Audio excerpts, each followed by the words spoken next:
से अपने कदम जमा लिए हैं कि किसी भी वक्त दुश्मन अनासर से मिलकर वो पाकिस्तान का तख्ता पलट सकते हैं। इसलिए हमें मोहतात होना चाहिए।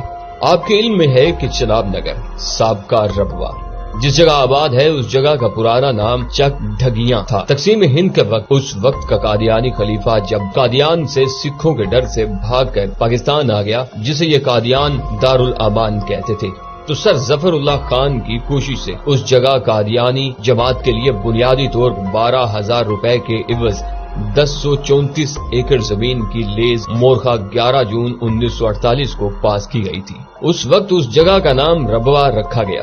यहाँ बाकायदा कादियानी आबादकारी का इफ्तिताह मोरखा 20 सितंबर 1948 को हुआ।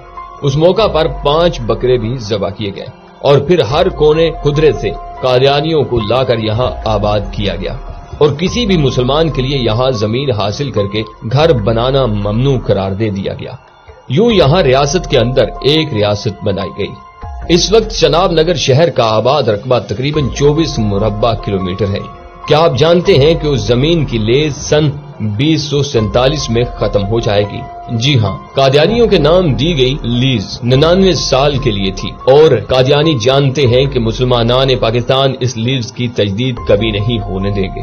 कादियानियों को भी इस बात का एहसास है कि क्या होगा, इसलिए कादियानियों ने इस खतरे को भांपते हुए चनाब नगर से सरगोदा की तरफ की जमीन मुंह मांगी कीमत पर खरीदनी शुरू कर दी है कि अगर चनाब नगर की जमीन की लीज मंसूख हो तो हमारे पास अपनी जाती मलकीती जमीन उसके मुतबादल के तौर पर मौजूद हो। इस मकसद के लिए सबसे पहले चनाब नगर के साथ अहमद नगर नाम की एक बस्ती भी पहले ही बसाई जा चुकी है, जहां मिर्जा मसरूर का फार्म हाउस भी है और इतलात के मुताबिक वहां से आगे भी 4-5 गुना ज्यादा कीमत पर धड़ाधड़ जमीनें खरीदी जा रही हैं और हमारे नाम के मुसलमान पैसों के लालच में कादियानियों को अपनी जमीनें फरोख्त कर रहे हैं। बिल्कुल ऐसे जैसे फलस्तीन में यहूदियों ने मुंह मांगे दाम देकर मकामी मुसलमानों से जमीनें खरीदी और अब वहां इसराइल कायम है। नाज़रीन मोहतरम, इतलात के मुताबिक कादियानी सरगोदा की हदूद तक पहुंच चुके हैं।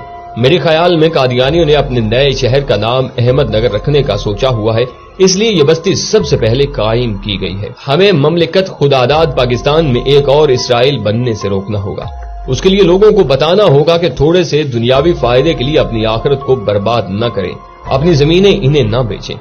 इसराइल की मिसाल आपके सामने है कि छोटा सा हजम रखने वाला मुल्क कितना ताकतवर हो चुका है। यहूदी फलस्तीन के छोटे से रकबे पर कदम जमाने के बाद आज फलस्तीन के बड़े हिस्से पर काबिज हो चुके हैं और जब चाहते हैं वहां के बकिया मुसलमानों को बमबारी से मार रहे हैं।